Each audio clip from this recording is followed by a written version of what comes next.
मम आराध्य गुरुदेव के चरणों में नमोस्तु नमोस्तु नमोस्तु। गुरुदेव, मेरी जिज्ञासा है कि जैसे भक्तामृत का पाठ कराते हैं अपन घर पे, गृह प्रवेश वगैरह हो, जन्म दिवस हो, शादी की सालगिरह हो, तो उसमें शाम के वक्त पाठ होता है। अब उसमें लाइटें चली रहती है तो असंख्यात तो जीव आते हैं, और जलपान वगैरह की व्यवस्था की जाती है, खाने की व्यवस्था, तो ये कहाँ तक उचित है उसमें? देखिए, जब भक्तामर आदि का पाठ हो तो इस प्रकार की प्रक्रिया दिन में कर लें। भारत के लिए एक बहुत अच्छी बात बताता हूँ कि अगर ये जो दुकानें हैं या फिर ऑफिस जल्दी जल्दी चालू कर दें, अगर सुबह 7 बजे से चालू कर दें तो 7 से 11 की बिजली बच जाएगी, करोड़ों रुपए की, अरबों रुपए की। तो इस प्रकार की प्रक्रिया है। अगर ऐसे में जीव हिंसा हो रही है और लोग रात को खा रहे हैं तो उस पाठ कराने का कोई भी फायदा नहीं है। ये भक्तामर आदि के पाठ की महिमा तो तब है जब आप रात्रि भोजन भी ना करें और पानी भी ना पिए। पुण्य कमाने की लिए प्रक्रिया है, पाप के बंध से बचने की प्रक्रिया है, ऐसा समझिए। इस प्रकार से बचें तो ज़्यादा श्रेष्ठ है। अगली जिज्ञासा तैयार रहेंगे मनोज जी मत्तल। मेरे आराध्य गुरुवर के चरणों में कोटिशय नमन, कोटिशय वंदन। हे गुरुदेव, कल परसों के दिन मैं पड़गाहन के लिए आ रही थी तो फिसल गई। हे गुरुदेव, आपके आशीर्वाद से मैं बाल बाल बच गई। कोटि कोटि आभार है गुरुवर आपका। और मेरी एक जिज्ञासा और है कि जो एक माही एक राज्य, एक माही अनेक नो, एक अनेक नाही नहीं संख्या, नमो सिद्ध निरंजनो। तो एक गुरुदेव, एक सिद्ध में अनेक सिद्ध कैसे होते हैं? देखिए, जीव के अंदर अनंत गुण, अनंत शक्ति उपलब्ध है। जो जीव है आत्मा, उसके अंदर एक अवगाहन शक्ति होती है। उस अवगाहन शक्ति के नियोग से एक ही आत्मा में अनंत जीव विद्यमान रह जाते हैं। वर्तमान में भी इसको अपन देख सकते हैं। एक माँ के गर्भ में 2 शिशु तो रह ही जाते हैं। मनुष्य की बात करें तो कई बार 3 भी होते, कई बार 5-7 भी किसी को हो जाते हैं।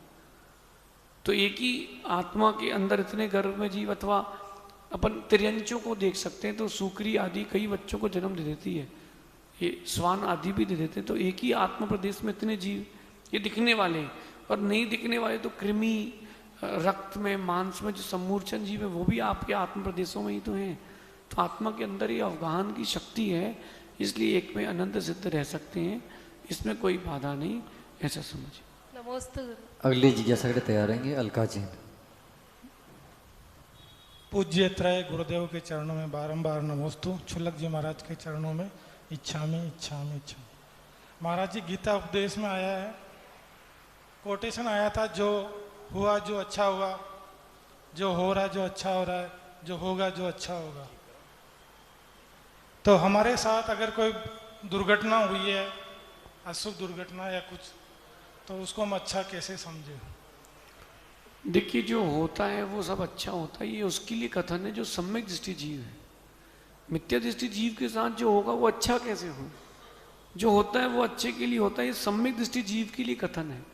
तो आपके साथ जो हो रहा है वो अच्छा हो रहा है। अगर आप सम्यक दृष्टि, तो पॉजिटिव एटीट्यूड ये लाना कि ये जो कर्म उदय में आया है और भी प्रकार से आ सकता था। जैसे वो माँ बोल रही थी कि मैं पड़गाहन के लिए आ रही थी और फिसल गई। अब आप समझना, कोई फिसल के गिर गया और उसको चोट नहीं लगी, बड़ी बात है। आज का इंसान का शरीर तो ये हो गया है कि आप खड़े खड़े खरोंच लगी, उत्ते में तो गया। तो अपन पुण्य मनाए कि हम मंगल क्रिया के लिए आ रहे थे, तो वो अशुभ भी हमारे लिए शुभ का नियोग बन गया। तो पुण्य आत्मा के साथ अशुभ भी शुभ का नियोग बन जाता है। इसलिए जो होता है वो अच्छे के लिए होता है। ये सम्यक दृष्टि के लिए कथन है, सामान्य से मिथ्या दृष्टि के लिए नहीं। और कोई कहे कि मिथ्या दृष्टि या मिथ्यात्व कोई पाप नहीं है, भैया पाप का पहला प्रत्यय है, आश्रव बंध का पहला प्रत्यय है। स्वयं अगर आप मिथ्या दृष्टि हो तो आप अपने मिथ्यात्व को ढांकने के लिए किसी के लिए मत बोलो कि मिथ्यात्व पाप नहीं है। किसी भी अपेक्षा से संसारी जीव के लिए मिथ्यात्व बंध का, पाप का पहला प्रत्यय है, उसको कभी भी अपन झुटकार नहीं सकते, ऐसा समझिए।